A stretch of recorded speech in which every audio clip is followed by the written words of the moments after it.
And hello everyone, it is Peter Sam, the Narrow Gauge Engine, back with another video, and one that I personally have been super excited to make, a Season 1 ranking that is based entirely upon community opinions. Rankings, tier lists, and of course, your lists through the Google Forms that you all submitted and very graciously helped out with. Now, I am not alone this time. I am joined by Scotland's #1 YouTuber and icon. It is the Ginger Engine.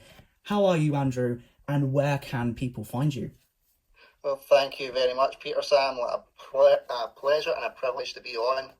You can find me on the Ginger Engine YouTube channel. I do my own analysis on Thomas the Tank Engine, tugs, and just anything related to these wonderful steam engines. And yeah, pleasure to be on. Thank you so much for having me. Pleasure's all mine, man. All right, so I want to jump into this straight away, get things rolling immediately. So do you have any predictions for where certain episodes are going to end up? Obviously, there's the obvious one, which is what's going to be in first place. But any others along the way that you think is... Well, I would say, the obvious one is obviously at #1 in my case, but that's the advantage of doing this one. There's the younger generation like yourself, and then there's the older guard like myself, and as I always say, the one thing that makes the Thomas fandom so unique is that we all have various opinions about these episodes, and that's what I love about it. So I'm just looking forward to the ride. As long as Thomas and the guard was at the bottom, then I'm more than happy with that, because then I might have to question my life choices. All right, well, we will reveal number 26 now. Hopefully this will work and it will do the thing properly. But in number 26 is Thomas and the Guard, scoring 198 points. So, Andrew, obviously I have my issues with this episode. I've said them before. I don't really want to repeat myself. So, what, in your opinion, makes this sort of the worst episode of Season 1? It's just so boring. It's boring. I know a lot of this stuff is slice of life in Season 1 and in Thomas in general, but it's the execution of the slice of life that always has that for me. Sometimes it goes well and you feel really relaxed, and the other times you just feel bored, and that's what is the difference between slice of life ones that we enjoy and slice of life ones like this. It's just really boring. Thomas is a real ball-bag, as I've called him on numerous occasions on my own channel. And if you watched it now, especially with him fat shaming Henry, that's definitely not something that goes down pretty well. 100%.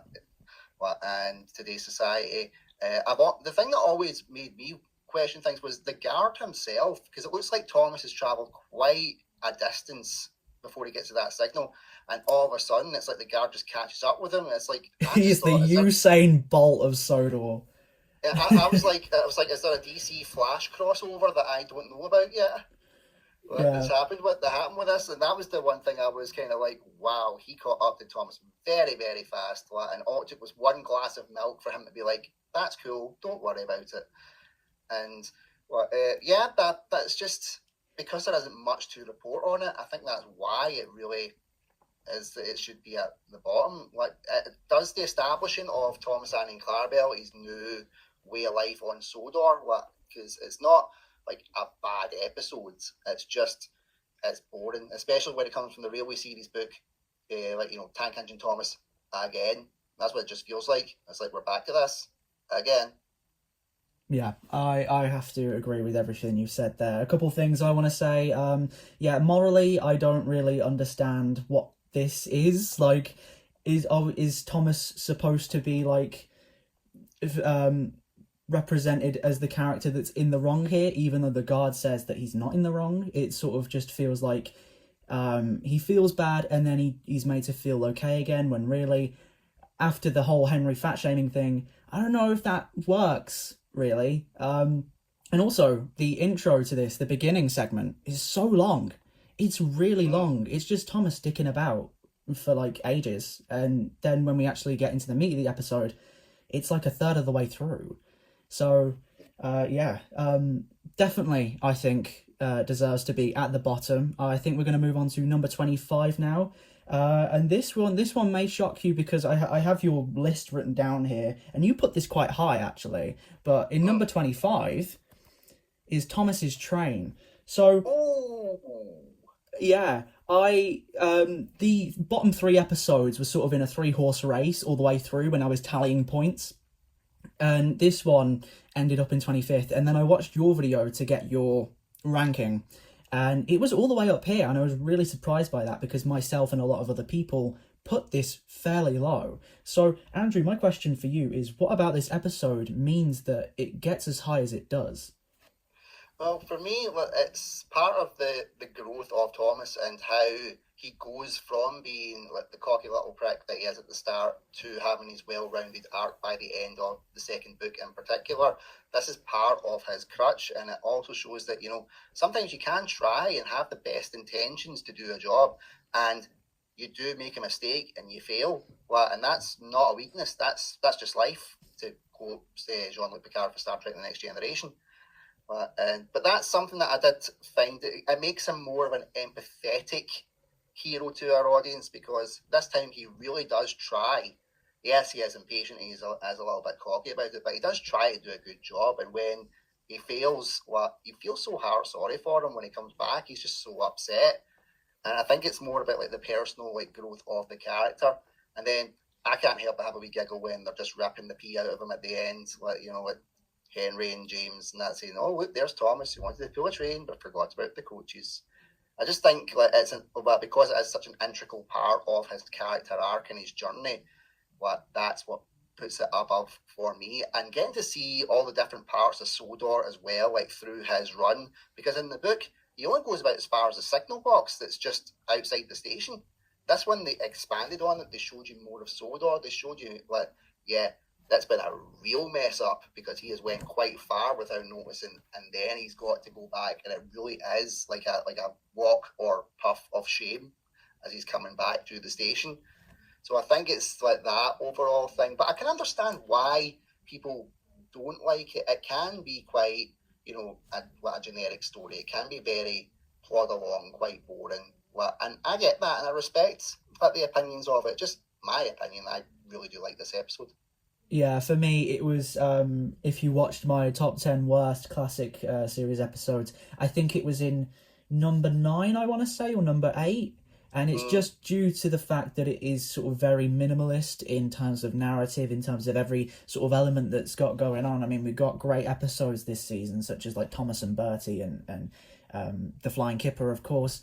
And they were very well put together in terms of elements, not just like narrative, but like the lighting, the set design. This to me just felt like the almost the opposite of that, where it just didn't have a lot going on that made me want to sit there and watch it. I don't think it's a bad episode, I just think it's flawed. And I just think that maybe with a bit more flair and a bit more ingenuity, it could have actually been something almost worth watching, I'd say. Not that it's not worth watching, but it's not exactly worth watching either. I'm digging myself I into can the mud. understand that. I can understand that, and I do respect the points a lot of people do have around it. I personally just enjoy it. But season 1 and season 2, obviously, they're my years growing up. They were the ones I grew up on, so I do have a bit of the nostalgia goggles on it from my sense, which obviously is good for other fandom like yourself. You know, they've got a bigger back catalogue to compare it to than what I did when I was growing up. Yeah, 100%. All right, let's move on to the next one. And for the next one, you were right on the money with this. Your ranking of the 24th spot and the community ranking of the 24th spot are the same. So we have that. It is Thomas in Trouble with 319 points. Now, this is an episode that is very sort of focused on railway laws and the sort of legal side of the railway. So along with your thoughts on this episode, do you think there should have been more episodes that involved that aspect of railway life throughout sort of not just the season but the classic era in general? I think that was what made it stand out to a lot of people when they first read the books, and then when it was translated over for the early seasons of the classic era, because that's what we wanted to see, like, because it made it real to us. It made it feel like it was a real place to go. There was real railway practices, real lore around it. We obviously know in season 3 the whole Rule 55 thing, and that's why there was a lot of Oh controversy. Jesus! Don't get me started on that. I very much disagree with the majority of the fandom on that one. But it's why I always look at it and go, you can't have your cake and eat it too. You can't have the railway practice is expected to be real, but then not have something like that happen, and not have the ones that were so used to it going, hold on a minute, that's why I came towards it. It was very real. It was very true to life. Yes, it is trains with faces talking, but it's one of those ones where you could live in the world. I also like the fact in this one that Thomas and the policeman, they're both in the wrong. There is no clear who's right, who's wrong here. Like, Thomas is in the wrong because, well, the law is the law, but the policeman's in the wrong because he was asleep on the job. Oh yeah. Well, and I mean, I'm a dad of twin boys. I had to go to work riding on about 2 hours sleep when they were born. Well, and I still had to do my job. I couldn't take a nap when I was there. What? So he's in the wrong. He's sleeping on the job. He should have noticed this a long time before that, and he just feels like he's got a vendetta because of it. But then Tom's driver is a complete moron going, yeah, we've been down here hundreds of times. That's the bit where I just have a face plant. Yeah, dobbing him in. Yeah, I'm like, you grassed him up.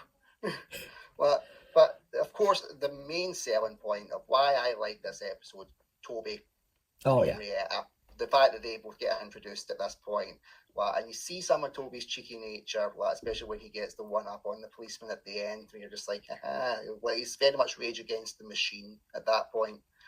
And yeah, there is reasons why it's lower down, but it's still a joy to see Toby and Henrietta arrive in Sodor. Yeah. When I did my most forgettable episodes from each season video, I put this as the pick.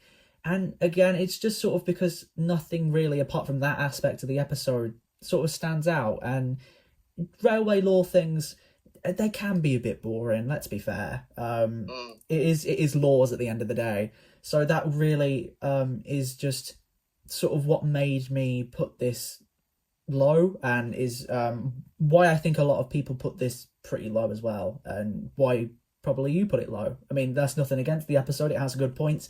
It just fails to really stand out, I guess, sort of with Thomas's train on that one. Again, the Thomas in Trouble, Thomas and the Guard, Thomas's train, they were all fighting to see which one could beat the others, and then none of them really ever got past the bottom three. So overall, I think this one definitely deserves to be the highest of those three, but again, I think there's so many other episodes in this season that just do so much better. Such as the next episode, apparently. I personally put it lower, but other people think that it deserves to be higher. You put this in 15th place, actually, so we're going back to another pick that you put a bit higher than most. It is James and the Coaches. Yeah, it's certainly one that a lot of people find surprising, because I mean, you've seen my James is a ball bag video. Yeah. You've heard like my thoughts on the character of James, so a lot of people are surprised when I say that his episodes are higher up. And it's because like this character, like, because he's like an anti-hero for me. He's got flaws, but at the end of the day, his heart's in the right place. He's just a wee bit of a prick, essentially. And I guess the arc for James is very similar to Thomas's arc. It's a very kind of copy and paste job, but the circumstances around it are different. James is he's very much like every ginger kid, and I can say this being a ginger guy. They've got that fiery temper about them, but at the end of the day, they do want to do a good job. They just want to be respected. And then when sometimes that bit of anxiety around it can just get the better of him, and he's not over the trauma of what's happened to him, with his accident. He's just trying to work past that, as well as trying to adapt to life in Sodor. I know, obviously, Railway series can, and the series one can, always kind of confusing a bit, because there's James felt like he was just established right from the get-go, with his red paint and everything, and then all of a sudden it's like, yes, he's here on his first day. That always confused me a little bit. Because I was like, right, you're saying that he's a new engine, but he's been around since the very first episode of the series. The Railway series books obviously make it clearer, but if you're going into this without any knowledge of the books, as most people do, because TV is a visual medium, it's what we start with, you would be wondering like why there's this little error in continuity. But I do like the episodes. I do like James as a character. I do like this episode for setting him up as like the next protagonist of the next series of stories. And I always felt just a little bit sad when just we see that final shot of him going into Henry's tunnel with the Ringo Starr or George Carlin narrations as he's going in. It just gave you that nice setup for what was to come next. Yeah, and as we all know, James and the Coaches is taken from two Railway Series stories, James and the Top Hat and James and the Bootlace. And my question to you, Andrew, is which one do you prefer as a Railway Series story?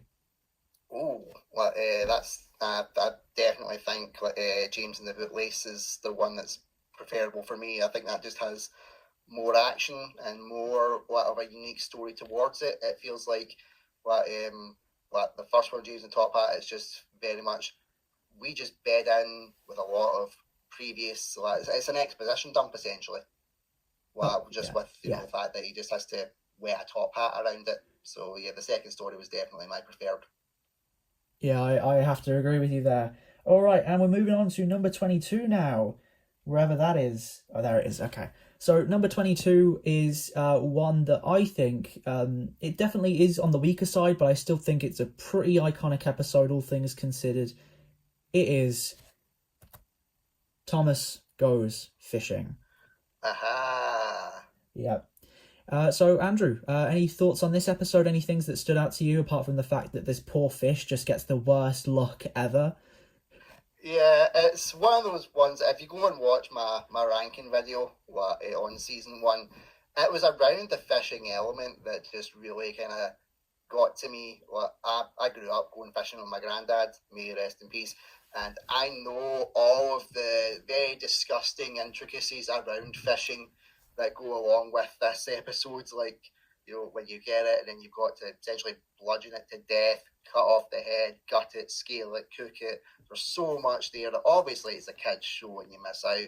But I was like, oh no, the trauma that Thomas must have gone through watching all that in real time must have been terrifying for him, because they're just basically taking out this living thing, butchering it, and then going, right, now we're going to eat the remains. He's probably thinking, right, is Hannibal Lecter sitting next to me right now? What can this fat director do to me?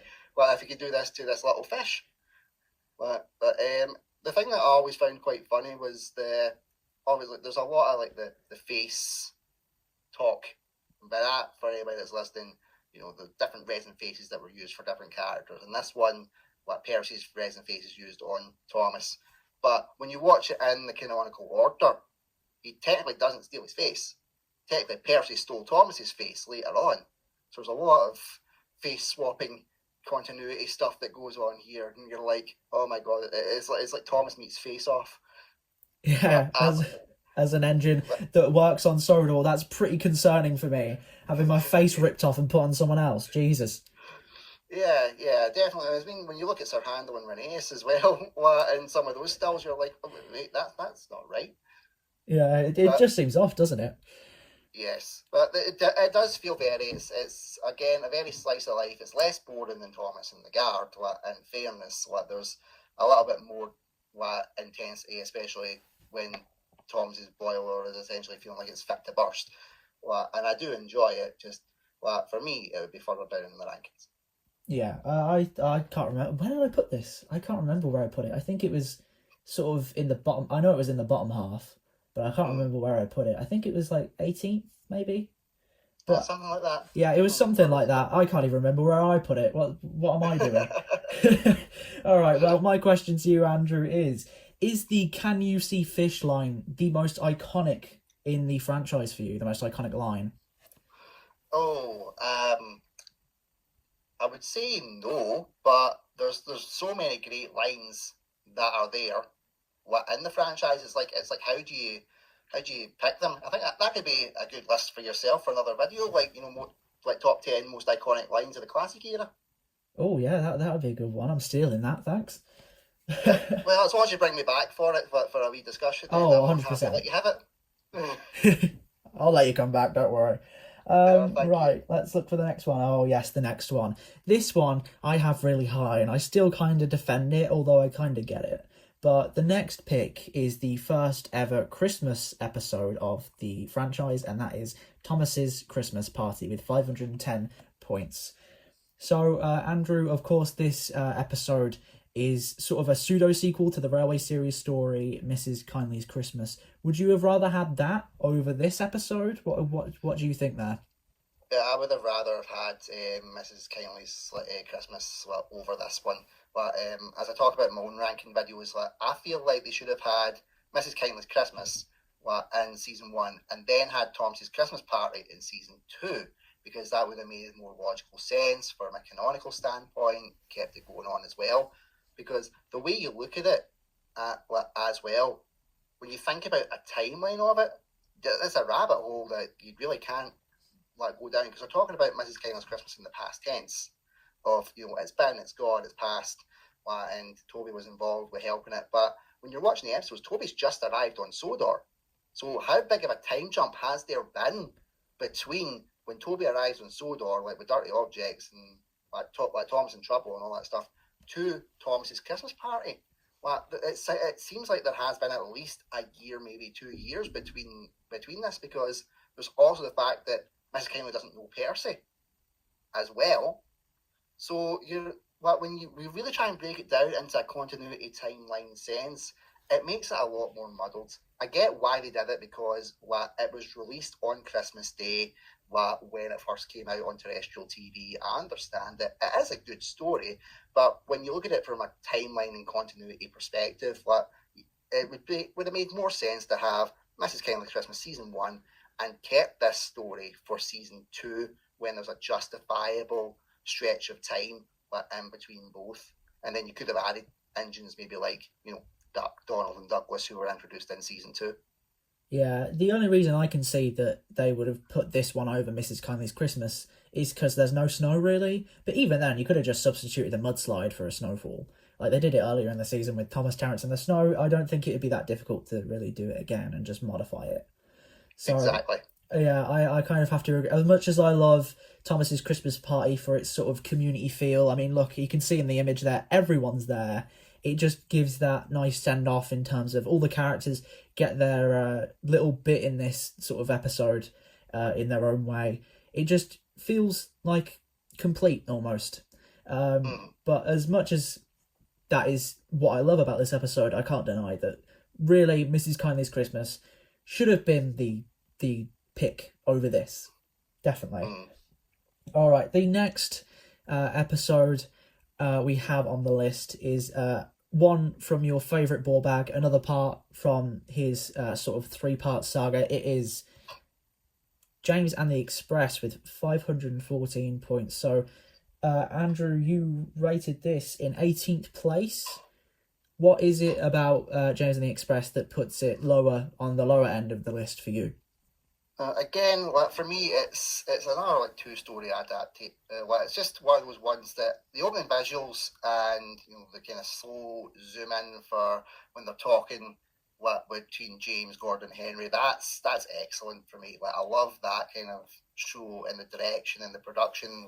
It does carry on a story that's established, but again, it just feels a little bit like we don't necessarily need it.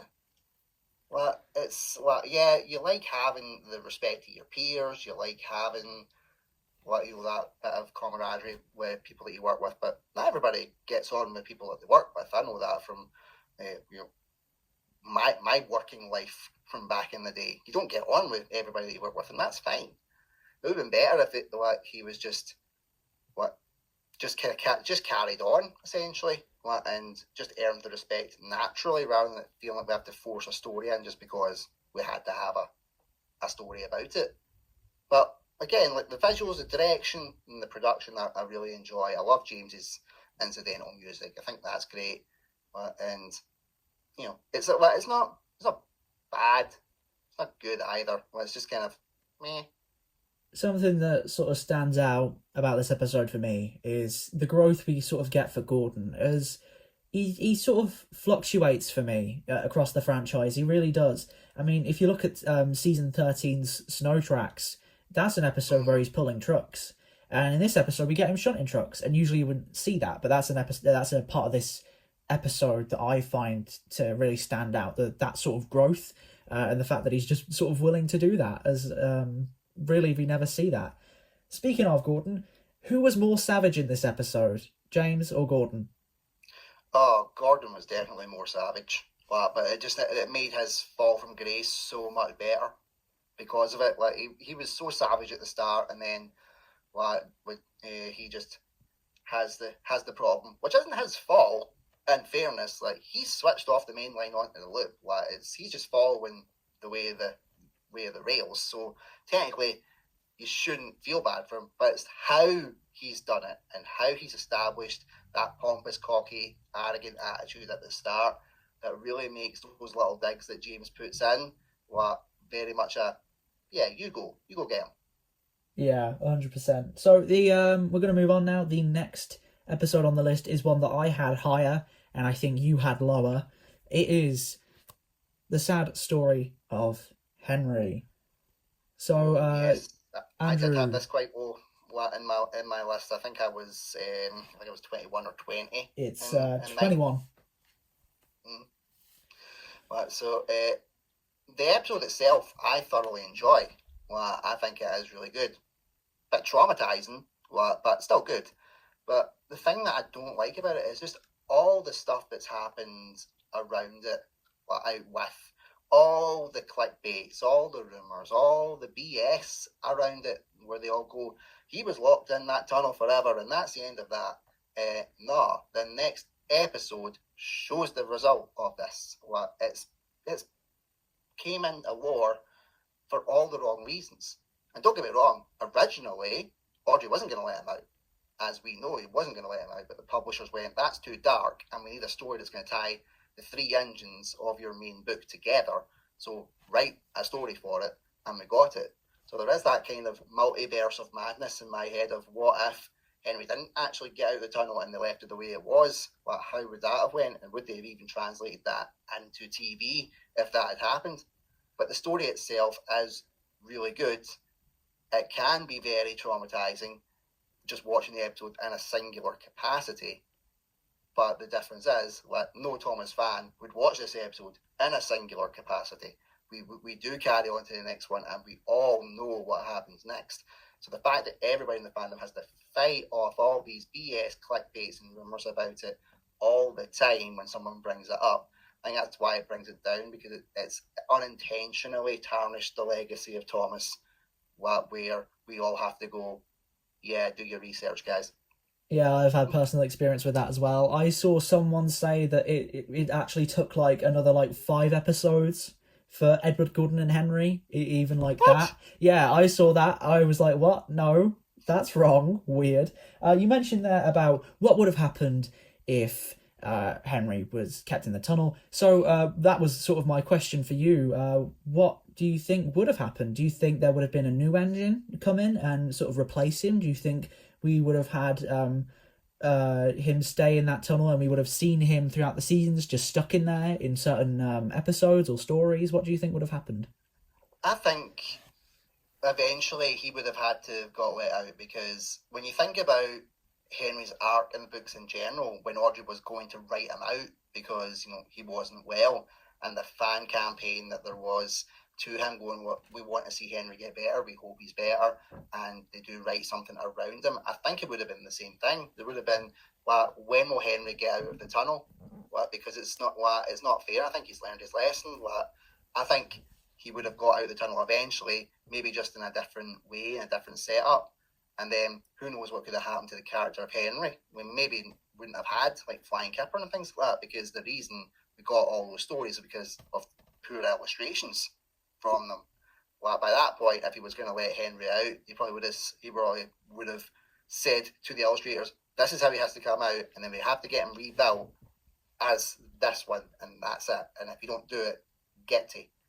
So I think we would have had a totally different arc around Henry. I think later stories probably would have been the same. I think maybe the super rescues and all them would have been the same. But I think we would have had a much different origin story to Henry than what we have in canon now. Yeah, it's definitely interesting to think about. I personally like thinking about what sort of episodes that Mitten and Britt would have written around the new Henry, and what sort of like Henry's Forest maybe would have become Toby's Forest. Things like that, Haunted Gordon, stuff like that. Imagine like if Henry was still in the tunnel in season 5, like, and you see some of the imagery in that where Percy and Thomas are just going through the scrapyard and all these dead engines just lying around them. Imagine them just going past Henry's tunnel. Hello, there's that dead one. What? Yeah. Or alternative cut of Rusty and the Boulder where the Boulder runs into the tunnel. Oh god. Yeah. Or just like Henry's like, I'm free. Yeah. Oh crap. Just hits him.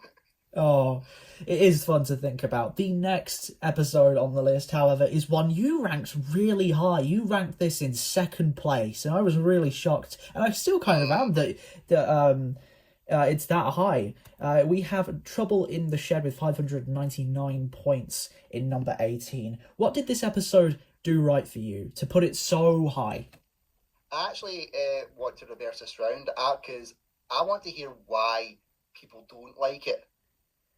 Oh, okay, hold on. Let me flip to my notes on I had to rewatch the season just to make sure that I wasn't missing anything with some of the placements. I'll go to my notes on Trouble in the Shed.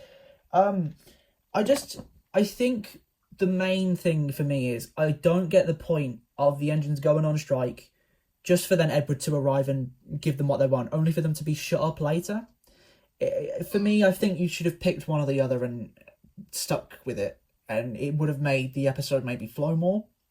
But also, I can understand why people like it. I mean, I know you don't particularly like this aspect, but we get to see things from Sir Topham Hatt's perspective with this episode, and I think that's personally pretty great. But it's just the fact that it's those two parts of the plot in the same 4 minutes and 30 seconds, and it almost makes Edward almost like sort of surplus to the plot. Almost like he's not really a necessity to me. Yeah. What about you? What does this episode sort of do well? Well, the first one is the introduction of Percy. My favourite character in the entire franchise is introduced in this episode and in this story. So we have Percy. That's one of the big points for me, obviously. But what I really do like about it is that it is more of a grown-up story. There is reasons why they're going to do what they do and go on strike, because they're so aggrieved with how they feel there is an injustice about how everything has went on in their lives. They've had their servant Thomas taken away from them, who did all their menial work, and they're like, nah, well, we're the big engines, we put the big trains, so this railway can't run without us. Let's see if our demands get met. Let's do this. Let's go for it. And it shows you the power that Topham actually has, where he's like, no, you just do what I tell you. Well, I'll show you these aren't exactly needed by going and getting Edward and doing his job essentially, and doing the job of Thomas. And it shows you that Edward is someone that he doesn't bother if he pulls coaches, trucks, whatever. It's not an issue to him as long as he's doing a good job. And there's very much a lot of political strike intrigue that a lot of adults could relate to. I mean, at the time of the 80s as well, in the UK, there was the miners' strikes, and there was this whole divide of, are you going to strike and be alongside your colleagues, or are you going to be a scab and work for the man? And there was that whole, if you worked for the man when we are on strike and not working with our cause, we are going to hate you. We are going to make your life a living hell. And that's what they do to Edward. You only see a glimpse of it, but imagine what it's like, him being in the shed with them at night, and him just getting taunted and ridiculed and made fun of because he's following the man's prerogative. And just the way it ends as well, when he goes, right, let's go and get in our tank engine, let's get Percy, and his cheeky way of just blasting Henry with a whistle, and he's like, well, I'm out of here, does a runner. He calls Thomas in and goes, right, let's show them that we can do this without them. But yous all run the line. Percy, you're on the branch line. We do a wee announcement to everybody and say, no one is bigger than us. Off we go. And they do it. And you just see at the end, they're cold, they're lonely, they're miserable, and they're starting to realise, now we don't have a purpose. We're going to be stuck in here forever because they've essentially replaced us. Wow, that is fascinating. I never saw it from that perspective, but yeah, I definitely have to rewatch that one with what you just said, because I think that creates a whole different sort of outlook on what I was seeing there. I definitely do like the idea of having Edward in with them and sort of having this conflict of, do I go or do I stay? That would have been an interesting part, or maybe not Edward, but a different character. But yeah, I definitely think I have to rewatch that one. Definitely. Yeah, there's a lot to it. Like when you really dig into it, I'm thinking about myself doing like a separate analysis video of Trouble in the Shed, and highlighting the points that everybody, rightly so, brings up about the episode, and then we've just looked at it from another perspective. This is one where I would have seen like my family would have sat and watched it with me when they were older, because they're like, there's more layers to that than you realise. Yeah. Right, so let's move on now. The next episode on the list is another one that you have ranked fairly high, and is the next episode, like chronologically in terms of airing order and in terms of, I guess, narrative. It is Percy Runs Away with 609 points. So, with Percy being your favourite character, is this a large part of the reason why this episode is as high as it is for you? Not just the fact that it is Percy in the lead role, although, yeah, it's Percy in the lead role, so, hey, yeah, dancer. But it also shows you Percy's nature and how he's going to be established when it goes into the second season. He's got that little cheeky vibe to him. He likes to wind up the bigger engines. Yes, he has a bit of a problem with listening and understanding certain instructions. The runaway sequence is what I really enjoy about it. What you get to see, again, more of the island from that perspective, all the different sets that are used when he's in his runaway sequence. The incidental music by Michael Donnell and Junior Campbell, just fantastic. And as you know, I've spoke to Michael Donnell about that himself and how much I loved it. I love Percy as the character, and you see that type of potential of Percy as a character in this episode and what could work for a younger audience if you related to Percy's cheeky nature, if you got into a bit of trouble with him as well. And that shot where Gordon is coming towards Percy and he is absolutely terrified. He stops just a few inches away from his buffers and you have that close-up of Gordon's angry face, the resin face, and the steam coming up around it. That's nightmare fuel for me. I still have nightmares about that visual, and I'm in my 30s now. So it just shows you like there was a clear love and effort to have this relate to not only kids but the adult audience as well, because a lot of people find those resin faces terrifying. Yeah, every time I watch this episode, I feel like it gets a little bit better for me. You know, a couple years ago when I first started out, I said this was the worst of the season. And then I did my re-rank and I said it was in like 23rd. And now I think it's probably should be even higher than that, maybe. So this is definitely one where over time I've definitely grown a bit more fond each time. Maybe if I just rewatch it 50 times, it will get up to like second place. Who knows? It's like a fine wine. It gets better age. Yeah, definitely. The next episode on the list is one that both of us have higher than the actual ranking. It's one that includes a really fast-paced runaway. It is Thomas and the Trucks with 612 points. So, Andrew, this is the first episode of the season to feature a runaway, and is often considered the overshadowed one when in comparison to Dirty Objects. My question to you is the runaway in this one better than the one in Dirty Objects, or is the Dirty Objects one for you still better? No, this one's better for me. Sorry everybody that's voted, but this one's better for me. There's so much to it For one, the entire sequence is so much longer. You have Thomas going off with the train. You have him unintentionally winding the trucks up. The music is so much better. There's so much different styles of music in it. You have Thomas's extended theme, and then you have such a different runaway theme as well, from when he goes down the hill right up until he crashes into the buffers. There's so much more suspense. It's so much darker. It's so much more intense for me. And what I love about it is there's no crash. Yeah. With Dirty Objects, there's the style of the crash. It's very fast paced. It happens, bang, boom, job's a good one, done. Which is what you needed for later on in the series. At this point, when you're building up the character, you're building up Thomas, he's in such a struggle. You think there's going to be a massive crash. He gets it under control just in the nick of time. And you think, thank goodness, there's been no massive crash. That controller's right there. And that's the actual destruction, because it just destroys Thomas's confidence, destroys his ego, and starts that rebuilding of growth for his character. So in terms of crashes, this has so much more to it for a character and development standpoint, and that's why I think it's a superior one.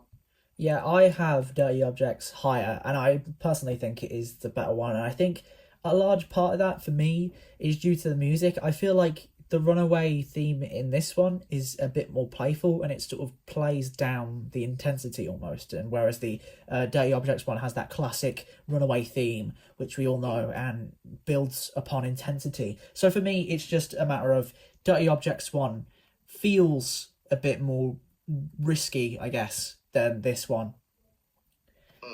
Yeah, I do agree with that. I think Dirty Objects, there's so much condensed into it with the fast pacedness and how it all goes. I think this one, for me, is the thinking man's runaway.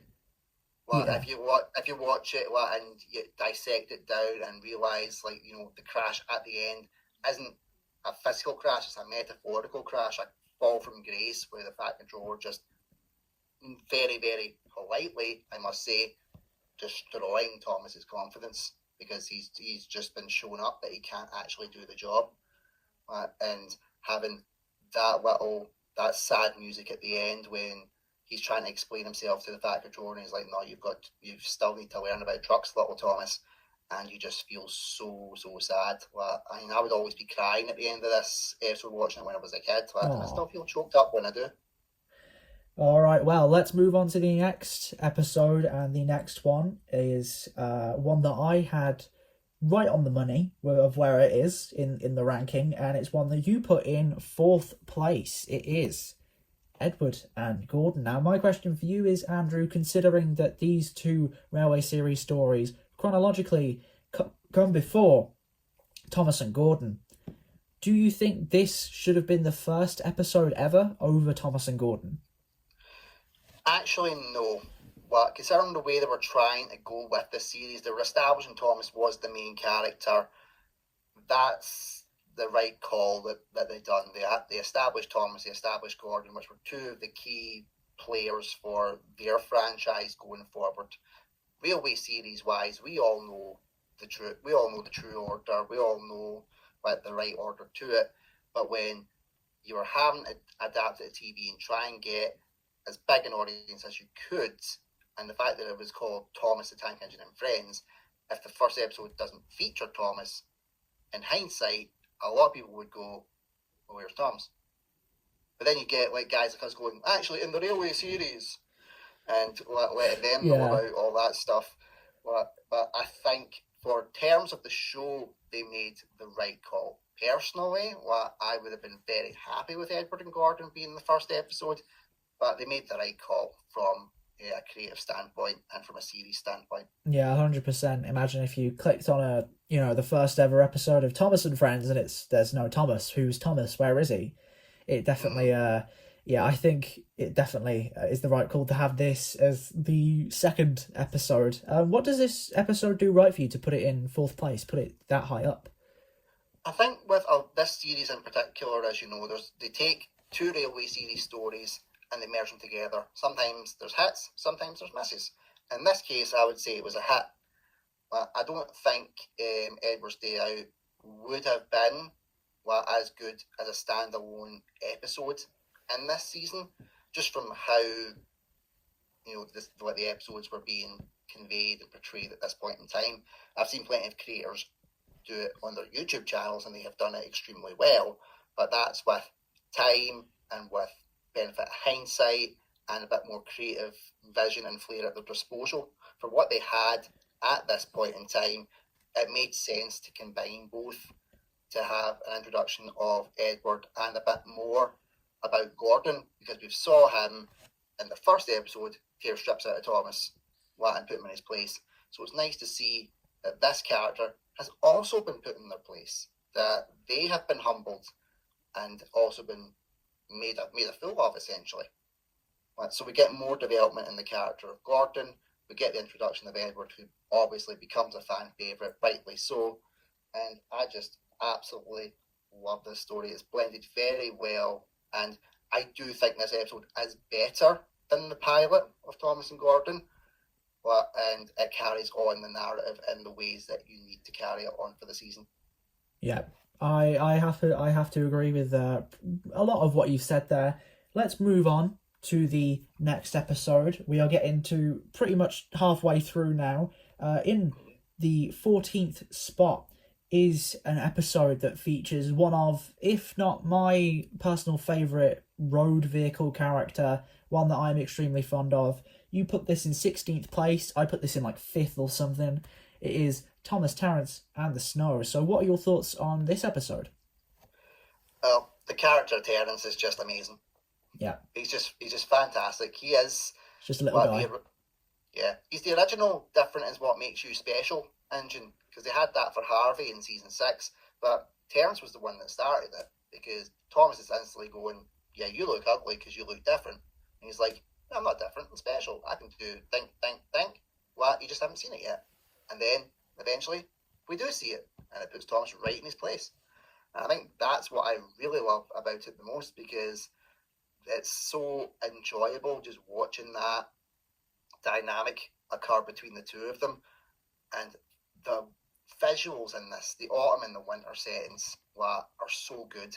When they're the type of ones that are split up in episodes as they go later on in the franchise, and we get both of them in one episode. A brilliant autumn setting with all the leaves coming down, going to the brown earth, and then the winter set is just fantastic. It showed you exactly what they could do with winter settings going forward in the franchise. Yep, and speaking of that, that is sort of what my question is for you now. Do you prefer the autumn sets or the winter sets? I mean, I'm a winter sets person, but you might have a different opinion. Actually, the winter sets for me. Yeah. Because there's so much more work that goes into creating the winter settings. It's so much more intricate. There's so much more detail you need to have. It's a lot more challenging when you're trying to get the engines and traction engines and stuff to actually work in the snow like you would in real life. So props to them for being able to do it and do it consistently over so many seasons. Yeah. Right, we're going to move on to 13th place, over halfway through now. Just again, do you have any predictions now for sort of another episode that might get really high up, just in case? You might have thought of something. I'll be intrigued to see where ones like Whistles and Sneezes and Cole wind up in this list. I'm quite intrigued. Yeah, well, neither of those are the next pick, unfortunately. This one for me is such an interesting episode in terms of not what the episode actually is, but because I went and manually had to assign points for each viewer response and each video that I found for this season and their rankings. And this was one that started off quite in the middle. It went high up again, then it went low, then it went high, and then it went back into the middle. So it was really fascinating to see that is where this ended up, because it just bounced all over the list as I tallied them. And it is the third part, well, the second part technically, but the third one that we're seeing of the James saga. It is Troublesome Trucks with 674 points. So, what are your thoughts on this episode?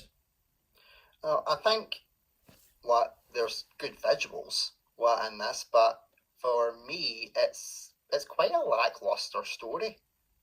Oh, really?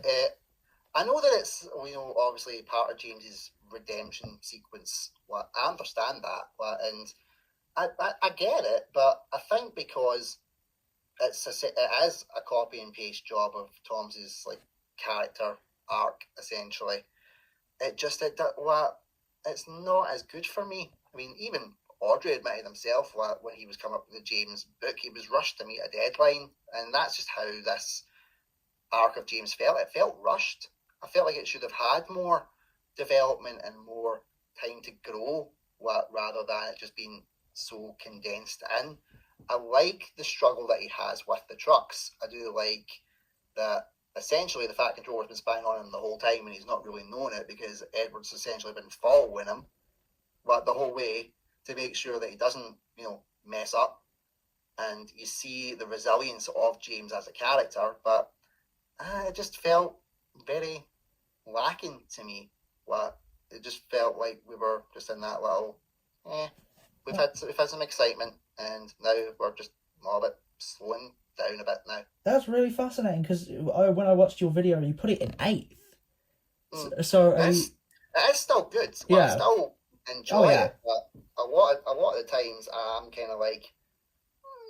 So you're saying it's like gone down for you now?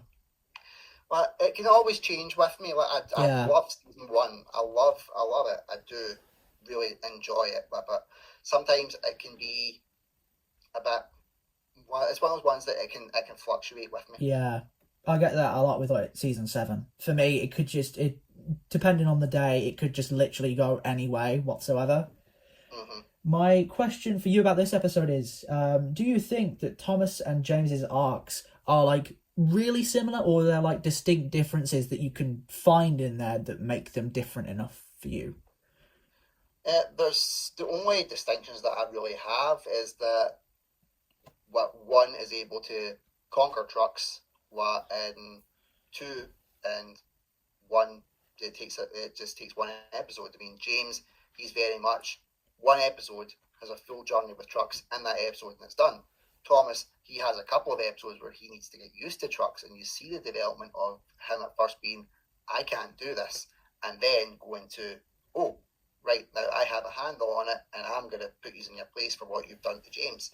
So there's more of a growth around it with Thomas than I would say that there is with James. And it was the things that I noticed as well, but especially the length of trains of trucks. Thomas seemed to have like the longest train. James's train of trucks, not that long. Gordon's train of trucks, really not that long. A very small train of trucks that he couldn't do. That also plays into his character of he's just being lazy and not trying. So it just shows you that they even have the little engines can do the biggest things because Thomas built the biggest train of trucks. Yeah, wow.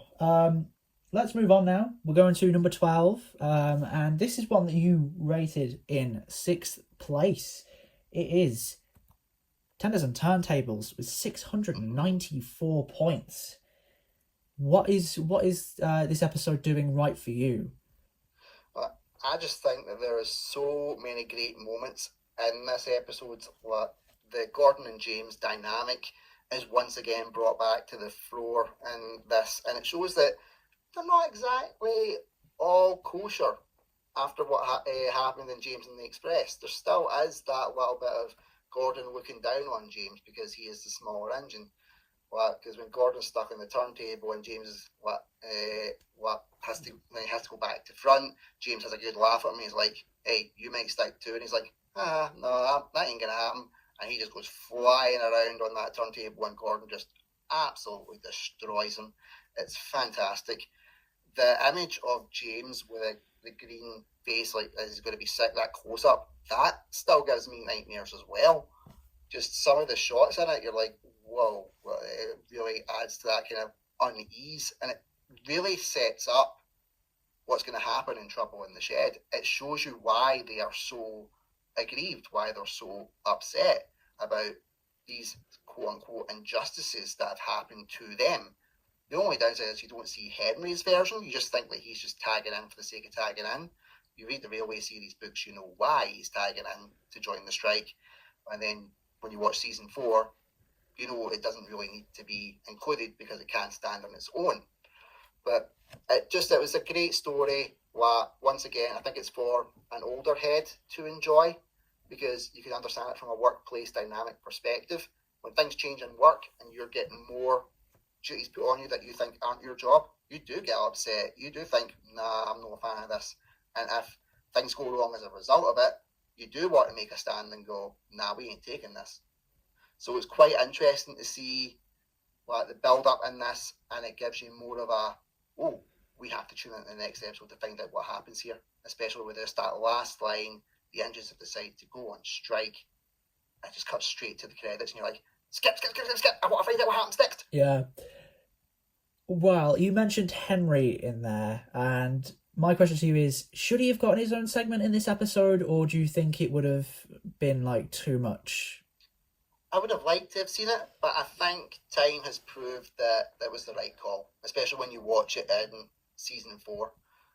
When he finally gets that story adapted, it does work well on its own without that around it. And I think that was just down to them, mastering their craft and getting better at storytelling.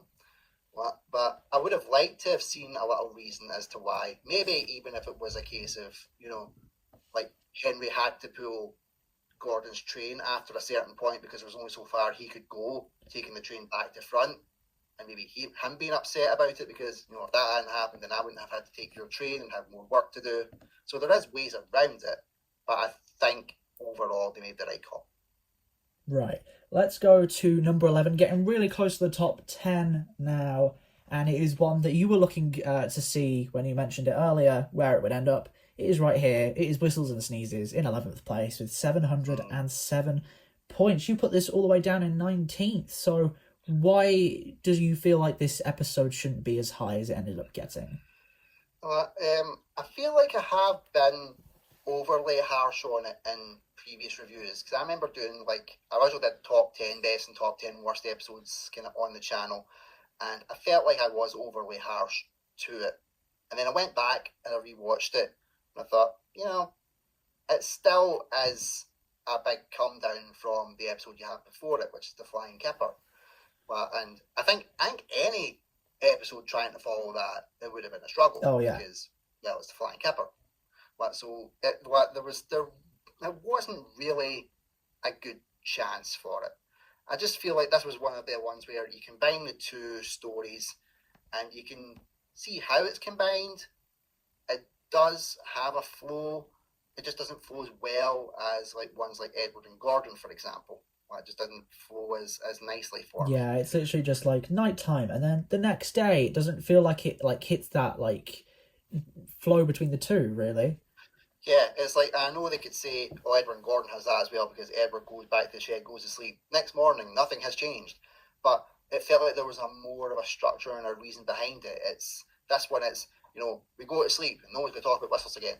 Oh, and now we're back to Henry. I feel great. Oh no, boys are throwing stones at me. Yeah, it's protagonist change, isn't it, between Gordon and Henry? And again, it's outside factors that put into it as well, because with the original Railway series story, it had a very, very offensive term in the original print, and it wasn't taken out for about 20 years. Yeah. Because Audrey didn't want to take it out, because he thought there was nothing wrong with it. And for that's one of the ones where it really marks it down for me. I'm like, that's not okay for me at all. I know times have changed dramatically since this was first introduced in Railway series format, but you tell this to my quote unquote normies that word was in a Thomas and Friends Railway series story, they go, shut up, no way. And then when they find out, you see their attitude change towards the franchise as well, and then they look at this episode and go, oh, that's the one that had the story that had that word in it. And yeah, that's another thing as well. It marks it down for me with the outside factors around it. I do enjoy the episode, but sometimes, what it's like with any media, if there's an outside controversy around it, it does take away your enjoyment of it, and sadly that's what it does for me. Yeah. You mentioned Railway Series a lot in there, and my question to you, similar to a previous question I asked you, is it Gordon's Whistle or Henry Sneeze for you? I know that there's one that has that word in it, but if we take into account the fact that it's been removed since, does that change it for you, or is it still probably going to end up being Gordon's Whistle? It does change it to the Sneeze, because the story itself is a great story. It's a great little redemption story, and it does have a good moral and message towards it. It's just it was just that word being in it was something I was never comfortable with.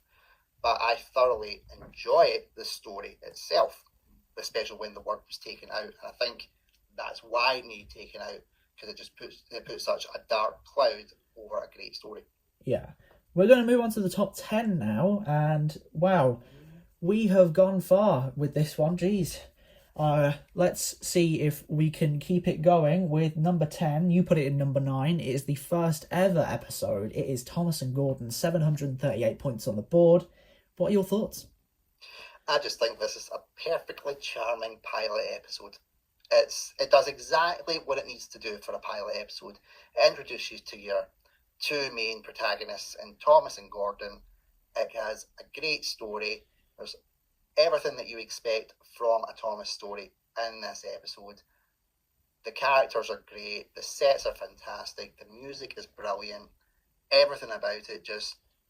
If you ever wanted to go, right, we need an example of what Thomas and Friends was about and what it was always going to be about, you show them the pilot episode straight away. Well, with other series, they could go, maybe pick this one, or pick The Flying Kipper, for example, because it's got the snow and the visuals and the music, or you pick another episode and go, yeah, this is for the slice of life style. This is everything that you need to summarize what Thomas and Friends is going to be. And it always holds a special place in my heart. Now, in this episode, we get introduced to the first ever dynamic, that being Thomas and Gordon, the thing the episode's named after. Is that the most sort of important part of the season, that dynamic? Because we get, this episode, we get some instances throughout other episodes, and we also, of course, get Down the Mine, which is still yet to appear on the list, where it sort of closes up and wraps up in a nice little bow. I think there's two overall story arcs that are threaded throughout this season. One of which is Thomas and Gordon, as you've described, and the other one is Henry. Yeah. Henry is the one where you look at it from where he is at the start, getting bricked up in the tunnel, and you look to where he is at the end, and he's essentially a completely new character, to the point where there is the theory of, is there two Henrys as a result of it? So we have that running right the way through. In between times, we have other characters that are introduced to form the core 7 that make up this season. And then obviously we've got the Fat Controller, who's maybe the most integral part of it all, because he runs the whole railway. But I would say Thomas and Gordon is number 1 in terms of the overall season dynamic, with Henry a very, very close second. Yeah. Okay. For me, I think yeah, it is roughly the same. I think maybe Henry is first and maybe Thomas and Gordon is second. It's a tricky one to think about, definitely. But anyway, we're going to move on to number 9 now. This is one you had in 11th place. It is the first episode that shows us our favourite tram engine. It's one that I love quite a lot. It is Toby and the Stout Gentleman. My thoughts on this episode are that it's beautiful.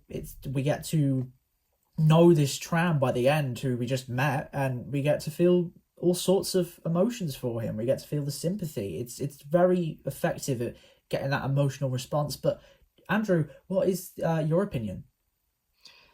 The ending is so bittersweet.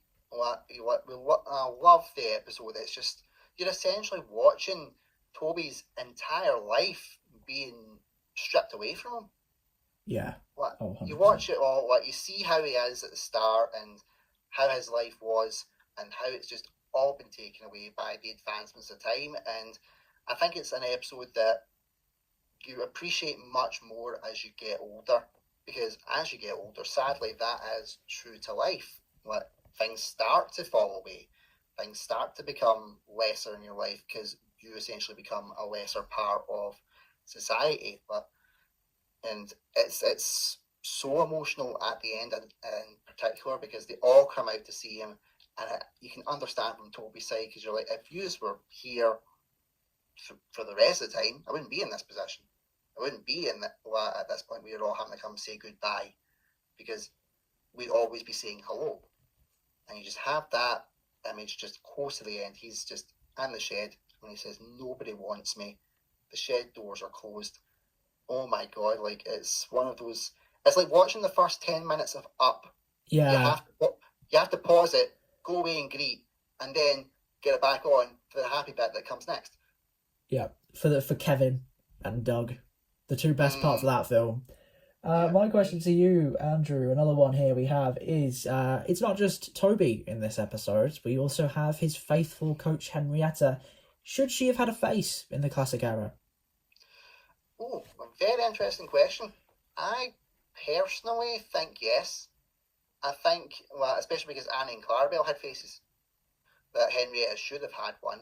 I do understand why she didn't, if you look at it from the Railway series books, but it showed you in the CGI era that, she could have a face, and I think there would have been a better dynamic with them. I think they really should have explored the dynamic of Toby and Henrietta much more in the classic era, especially when they were starting to write their own stories, later on in the era, so we could have that dynamic built up more like it was in CGI, because I think that was one of the best parts of the CGI era, having Toby and Henrietta really solidly established.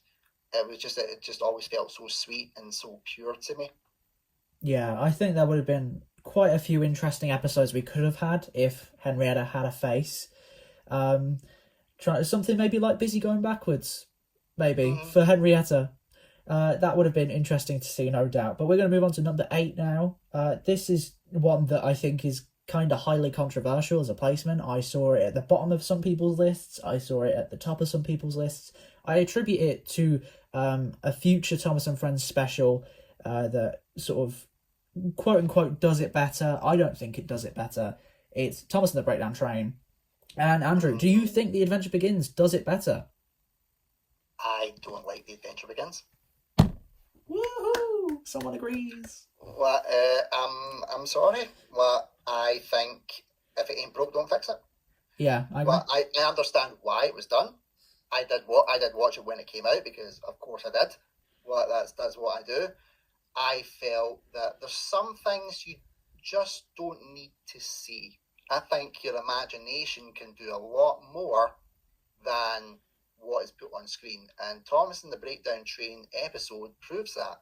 You don't see James coming off the line. You don't see his accident. You see the aftermath of it. And that always had me thinking, what happened? How did it go down? How did the crash happen? Well, showing it in The Adventure Begins, it took a lot away from me. I appreciate that we finally got James in his black livery in The Adventure Begins. I appreciate The Adventure Begins as a whole, and do understand why people like it.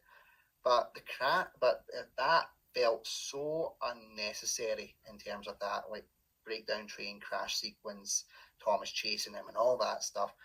This does it 100 times better for me. Nothing can beat the use of practical, live action models.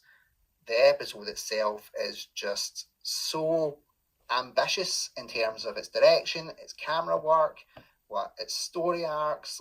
It was just a solid episode all round for me. Yeah, I definitely think that this is the better version. It shows Thomas's maturity far more than just, I'm going to chase after you and possibly get myself injured as well. It's a lot more of a responsible thing to do, which I think is the point of the arc as a whole.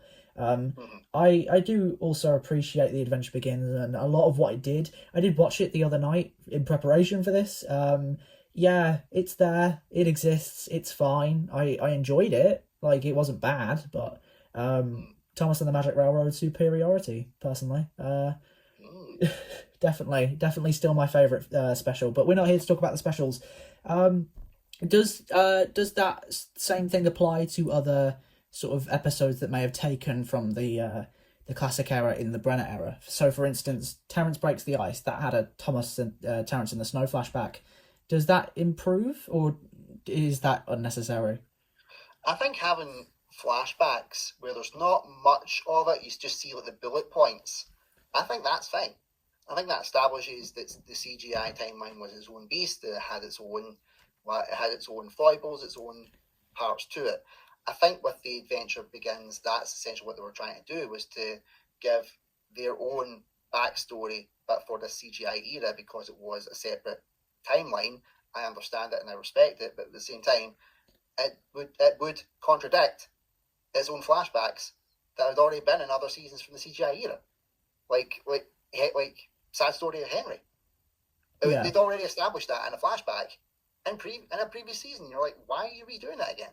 It didn't make sense to me. Oh yeah, but they did it understand. in Blue Mountain Mystery, right? That's what it was. Yeah. So I do understand why it's there. I do understand that it's there for context. I appreciate all the little bits of fan service that they were trying to do. But I don't think it's bad by any stretch of the imagination. You can tell that there was a clear love and appreciation for it. I just think I'm always a fan of, the OG. original. Yeah. The OG. I'm an OG kind of guy. Oh, I'm right there with you. Right, number 7 time now. This was one you ranked 17th place and is another part in the Henry saga this season. It is Cole, 756 points. Now, why is this episode this low for you? Well, while I appreciate this episode a lot more now that I'm older, I still don't understand the hype of it. I also think one of the problems around it is when they remastered it and and now they have that edit where Henry essentially just darts forward. Oh yeah, and you're like, yeah. They essentially did tamper with perfection, and they majorly nonced it up. You're just like, no. But that just totally threw me. Yeah. It's like he's, I just reversed back, bang. But now I feel great again. Off I go. Phew. Like, oh man. But I also don't like it from the fact that they're totally destroying Henry in terms of his confidence and his self-esteem. They're going, you don't work hard enough. You're fat. We're gonna have to get another engine to replace you if you don't shape up. And you're like, for myself having mental health issues, it's like sometimes you can't control what's wrong with you. You just have to, he's still trying to be the best version of himself that he can be. He needs encouragement and support. He eventually gets that, but at the start, you feel so sorry for him. You just want to give him a big hug and just go, it's okay. Keep doing what you're doing, and hopefully we'll find a solution. And they do, which is great, and it starts off the arc for getting Henry back to, the Chad that we know he is going to become. But I always was one that, I don't know, maybe I just had, because I had it on VHS, I watched it so much, I always was like, bored now, kind of way, because you knew the better episode was coming next. But I don't know, I never understood the hype of it. I do enjoy it. I appreciate it as I get older. I think it's maybe one that you need to, in my case, maybe have grown up and matured a little bit to enjoy it. But I do understand why it is so high, because Henry's great. Yeah, it's the sympathy for me. It's getting to sympathise with Henry. It's getting to see him on a more personal level. I mean, he was kind of an asshole up until that point, really, if you think about it. And we get this completely different side to him, and it's really nice to see. Also, the Fat Controller, I think you can sort of see that he's really taking the time to sort of find a solution, and in a way that sort of cares for Henry. I know that there's bits of the episode where he's bullied, but from the way I was looking at it, I could see him trying to find a solution. I could see him really care in this episode, and I think that was sort of really refreshing from the Controller that's like really commanding and authoritative. That is just something that I saw. And also the comeback from Thomas and the Guard. We have that comeback where Henry manages to do well and he improves, and Henry gets his revenge on what Thomas said to him in Thomas and the Guard. So I feel like that really bolsters it. My question to you, Andrew, is if Audrey had written out Henry through his illness storyline, do you think Britt would have like overtaken that and like taken that storyline in a different direction into the way that we see it? Or what do you think would have happened if Henry was written out in that storyline?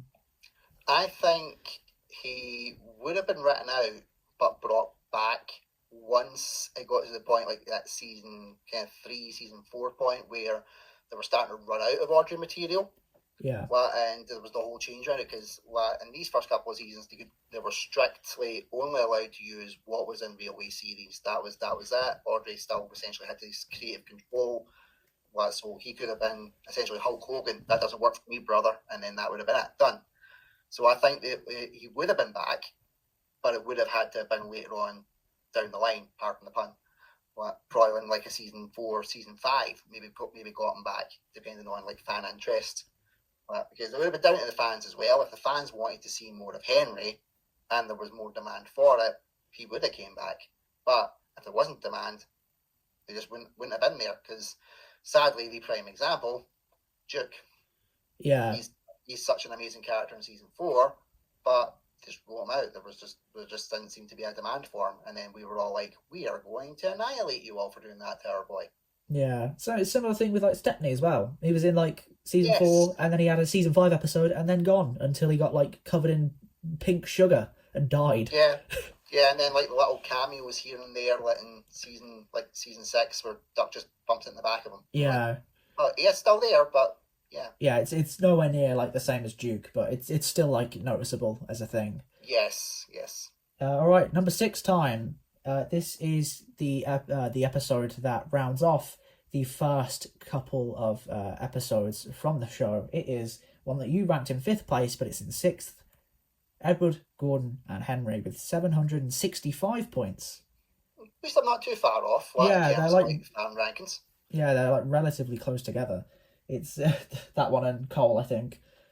Yeah. What are your thoughts on this one? I just think this is a very satisfying conclusion that is executed extremely well. It's something that you wanted to see, and it made sense why the publishers at first said we need this type of conclusion, because otherwise it's ending on such a dark, depressing note, and we don't want that. And that was ultimately the right call. It did show that Audrey, he wasn't infallible, that his word was always the right way. Sometimes that he would have to bend a bit to give us what we actually wanted, and this is what we wanted. We wanted Henry out of the tunnel. We wanted Gordon to have a little bit of a fall from grace. We wanted Edward and Henry to work together because they were the 2 characters that we were like, come on, you 2 are absolutely awesome. Let's do this. The whole visual of the Fat Controller's hat blowing off into a field where a goat ate it for tea, I still think that's brilliant.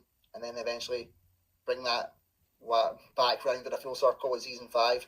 The ram eats his hat. I'm like, nice callback. I don't know if it was intentional, but nice callback. We finally ate the hat. They just seem to like his hats. His top hats seem to have more fibre. Yeah. What was it in Bar, wasn't it? Yes. Yeah. Yes. I'll eat my hat. Oh, turns out I couldn't eat my hat if I did once. Yeah. I just thought that was brilliant. I don't know if it was an intentional callback, but I really enjoyed it. And just that ending shot where the 3 of them are in the sheds, the nice sunset, atmosphere as Henry's rolling in. Don't get me wrong, the moral story ending line is a little bit tacked on for my taste. I was like, Henry doesn't mind the rain now. This is what we like. And we just asked to give him a good hose down when the day's work's over. I know it was needed. It did feel a little bit tacked on, but it's a nice tacked on. It's one where you don't mind it. It's not like it is a bit down your throat, but because the episode was executed so well and done so brilliantly, it just puts a nice little bow on that arc.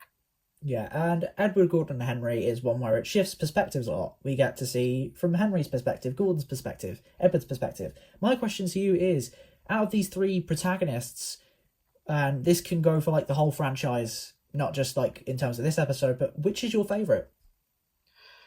which is my favourite engine, essentially. Yeah, pretty much. Edward. Mm. Edwards, with Henry very close behind out of them. Gordon, well, it just felt like he was too up and down a lot. Yeah. They always had the principles of him right, but it always felt like we'll revert him back to type of being snooty, pompous git. Well, rather than him still being snooty and pompous, but continuing his growth. Well, I mean, even look at like between season 5 and 6, it felt like they just referred back to type, because it was kind of like felt like it was going to be like a soft reboot because Ghislaine had taken over and all that kind of stuff. Edward always felt very consistent. He was always, the older engine. I know with some eras, they didn't do him justice. Like a lot. Looking at you, Hit Era. Yeah. Ooh. But a lot of times though, he was still the one that all the fandom wanted to root for. No matter what guise he was in, you always rooted for him. Henry, there was always the case of, he needs special coal, and now he doesn't, but now he needs it again, but now he doesn't again. Well, we'll just write it off. Yeah, that was fixed off screen. Oh, and now he needs it again. Now we write him off again. But it always felt like they were just always trying to get rid of him, but never fully executed their plan. Whereas Edward was always there, and then when they decided, okay, we need to get rid of him now, they gave him a send off. Henry was just always in and out, and then he's gone.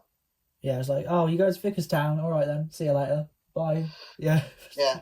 It was like, wait, what? Where going? How? What? We need context here.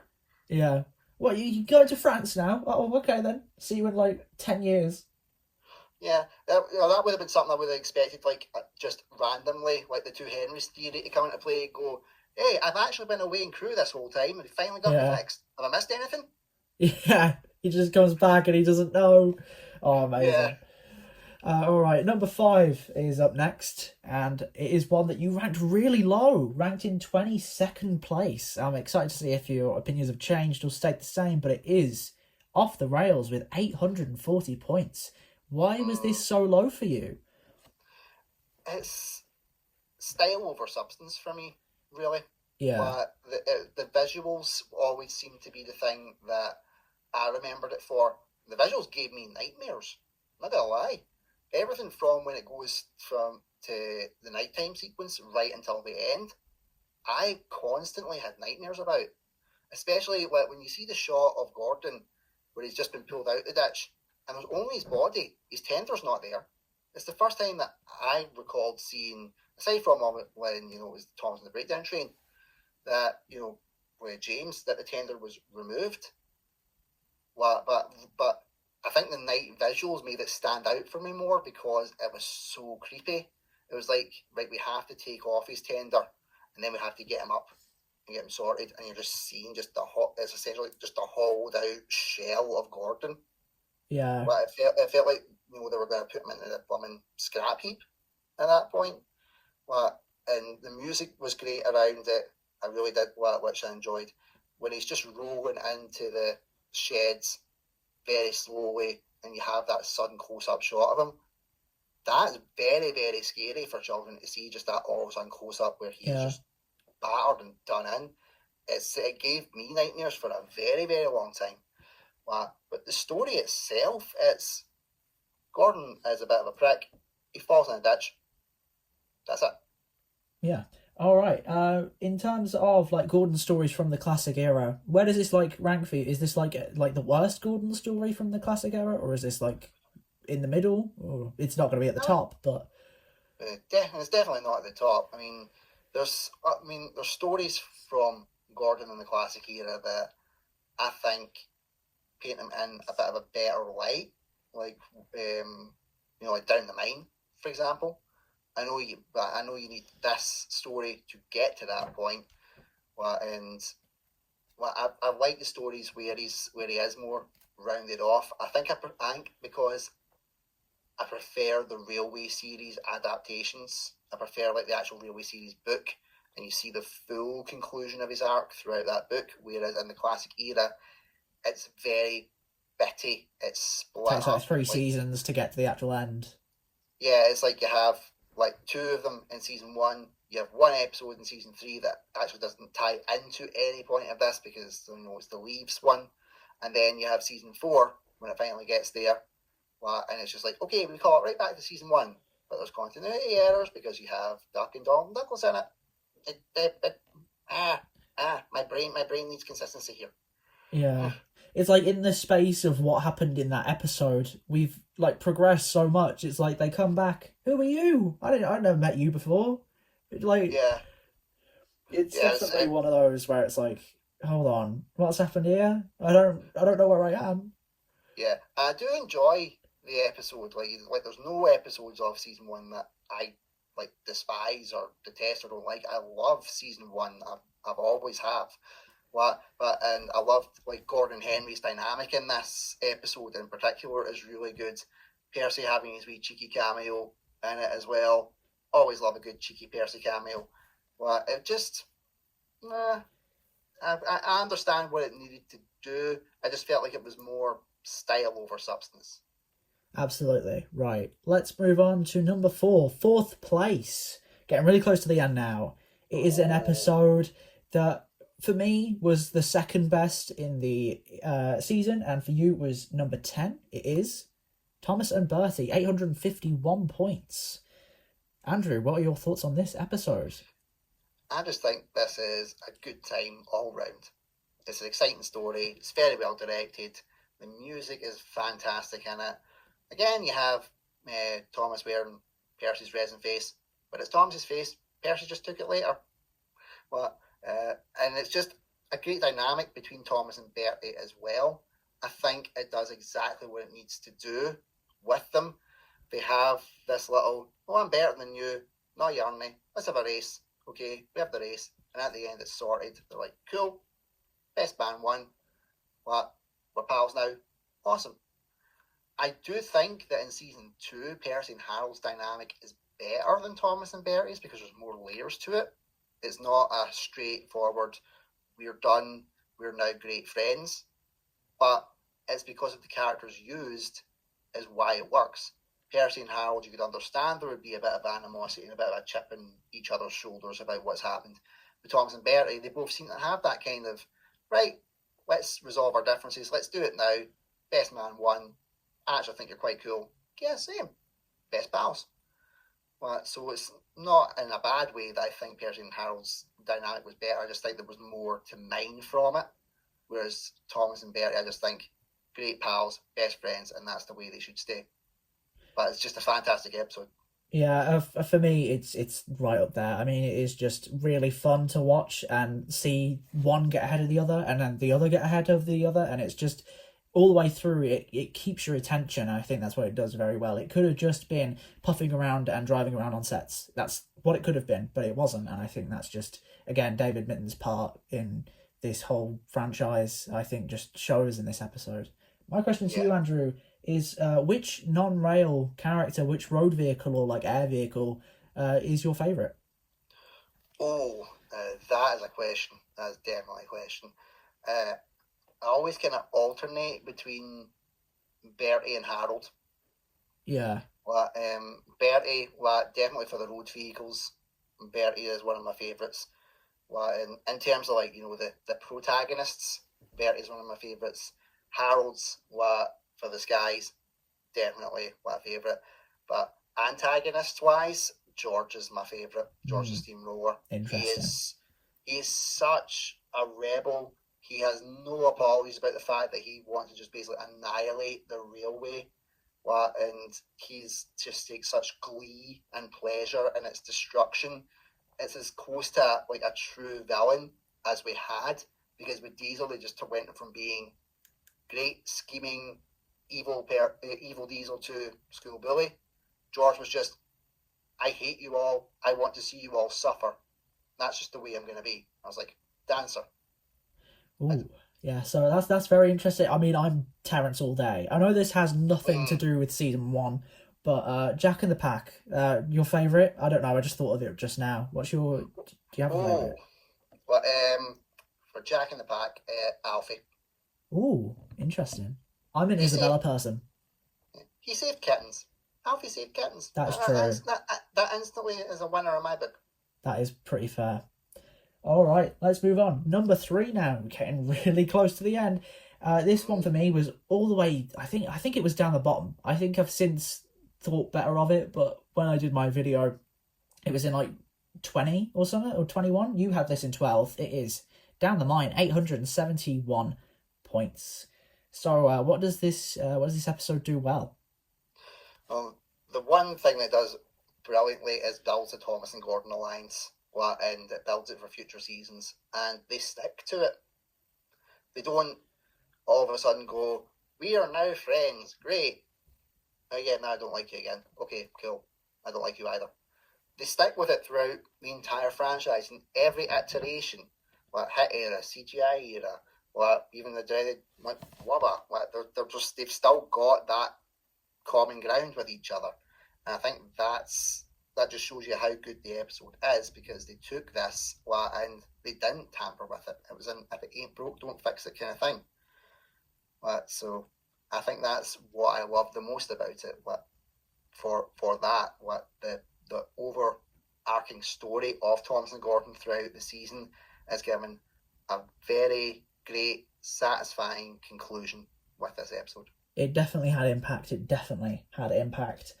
Should this have been the final episode of the season for you because of what the first episode was, and it's sort of like a cyclical sort of structure there? Or should it have been Mrs. Conley's Christmas / Thomas's Christmas party?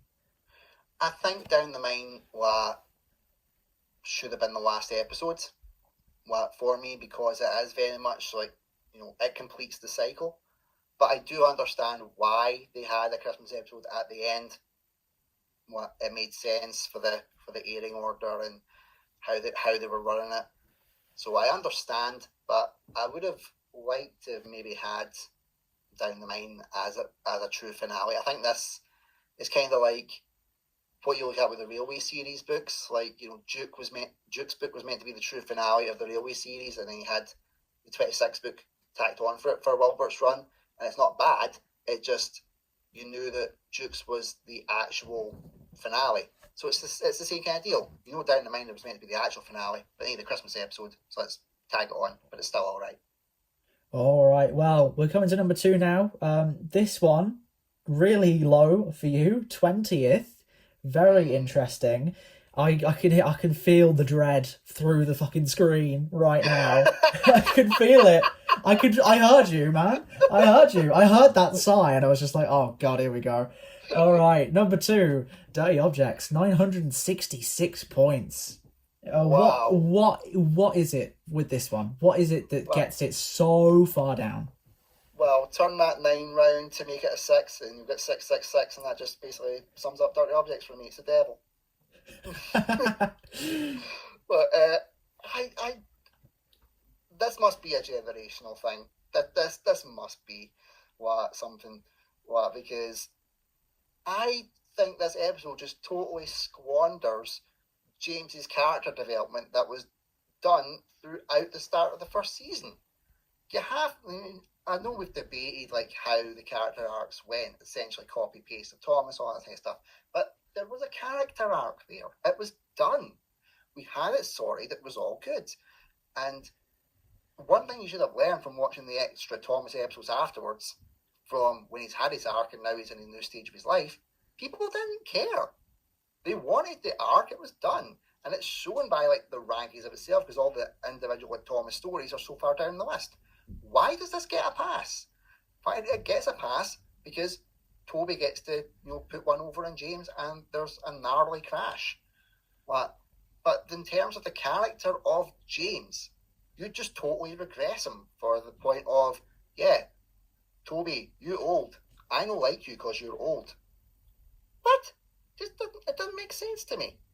Well, at all. I don't know. There must be something that I am missing compared to everybody else. I don't know if it is a style over substance thing, because the crash sequence is pretty gnarly. Got to say, it's done well. And crashing into the Tar Wagons, what that sets up for continuity going forward. Having Percy and Toby coming to clear the wreckage, and they just get to put those wee digs into James as well is always fun. I just don't understand why people rate this so highly.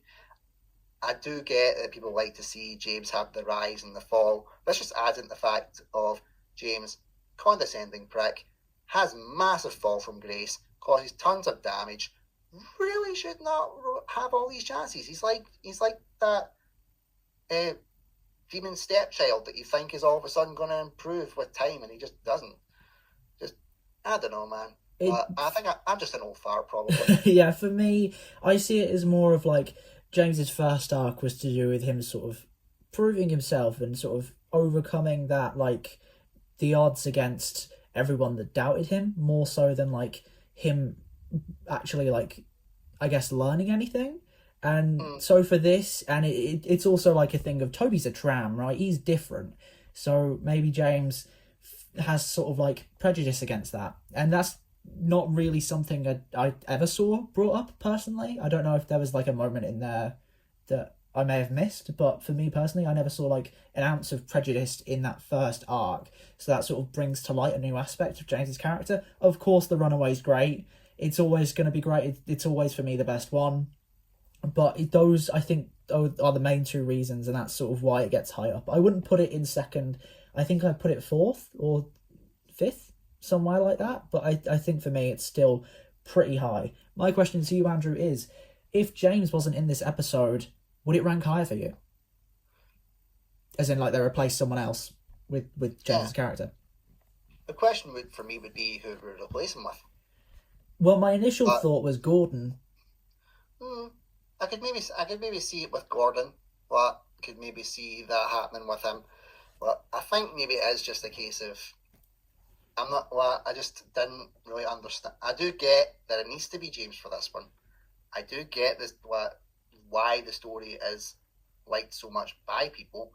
Just for me, just not the biggest fan.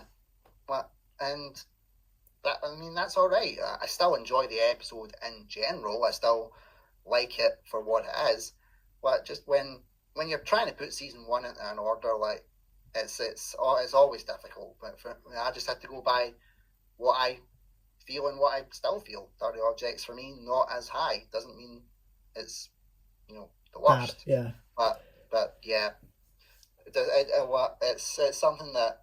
But this is an episode why I think the fandom is so great, because we can have such different opinions over an episode, and they're all valid. Oh, absolutely. You can understand people's points of why they would like it and why they wouldn't like it, as long as it's presented in a clear and constructive way. And I more than respect everybody's opinions and why they like the episodes. I do think it is a good episode. Just for me, it's one that I wouldn't be going out my way to sit down and watch if I had time. Yeah, okay, right, number one. Oh, I wonder what it's going to be. Oh, wow. Well, I'm not sure. Oh no!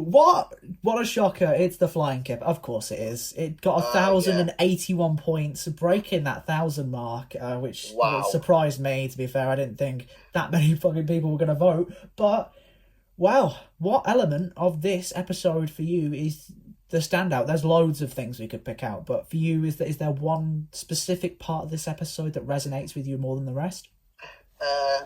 I genuinely don't think there is just one specific part. I just think the whole episode is just masterpiece from start to finish. I agree.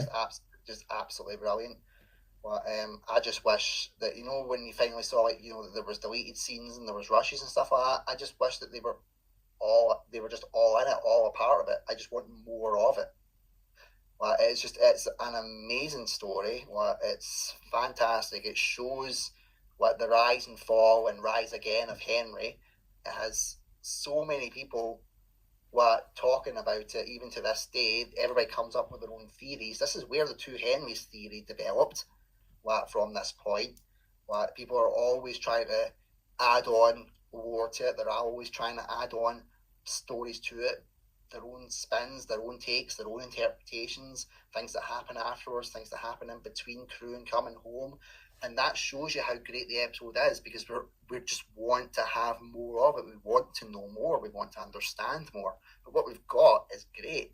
This showed you everything that Thomas could be going forward. The winter effects are fantastic. The story is great. The crash sequence is amazing.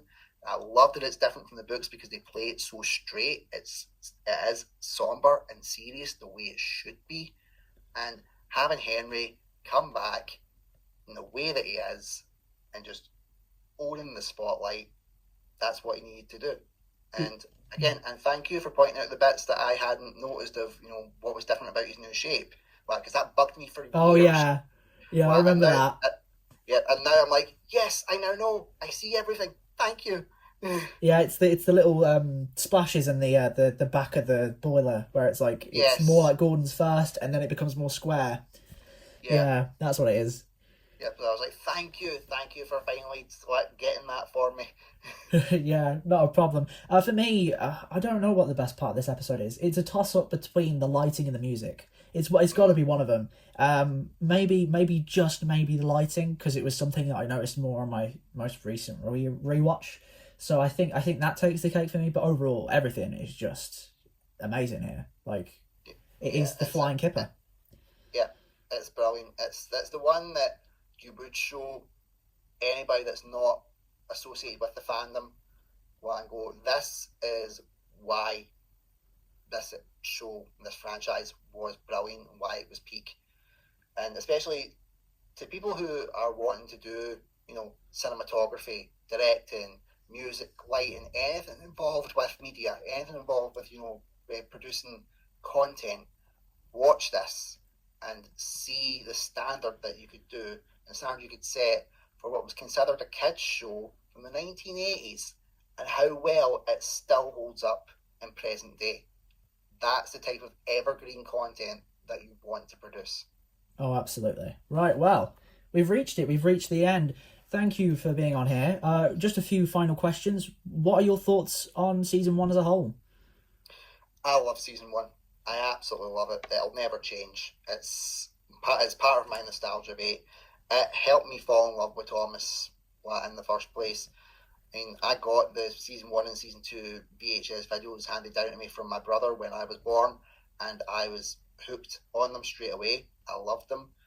Season 1 was a crucial part of my formative years from 0 until 5, along with season 2, because then season 3 came out when I was 5 years old. It's just it gave me an escape and made me feel loved and secure and everything that you would want from a kids' TV show to resonate with a child. That's what it did for me, and it still makes me feel that way. When I struggle with my mental health, this is what I put on. I put on Thomas to make me feel better. It's what I need. It's essentially like my DVD equivalent and TV show equivalent of a comfort blanket. I love it. I always will love it, and I always have. Are there any picks on the list or any placements that surprised you? Dirty Objects, definitely. Yeah, going off the back of that. Yeah, definitely Dirty Objects was a surprise. But again, it is so hard to rank this season because there's so much great stuff to it. I understand some people might say season 1's overhyped or overrated. I understand that. We're all entitled to our opinions. My opinion is you're wrong. That's good. I still love this. Without these formative years of Thomas, we wouldn't have had the franchise as it is. In some cases that's a good point. In some cases that might be a bad point. But this franchise, it just expands generations. It spans no matter what age, race, creed, gender, whatever. What the common thing is, if you love Thomas, you're all right in my book. Well, it has been a pleasure having you on for, an hour and 40 minutes. It's been a beautiful time. I've enjoyed it. I hope you have as well. And all of you at home. Brilliant. Thank you so much. Yeah. I'll definitely have you on again for one of these. It's been a blast. But until the next time that I see you and you at home, I've been Peter Sam. You have been you. Please go and vote for the next community poll that says that gives you your say on what the next video is going to be. And until then, I guess I'm just going to go rewatch Trouble in the Shed now, because why not?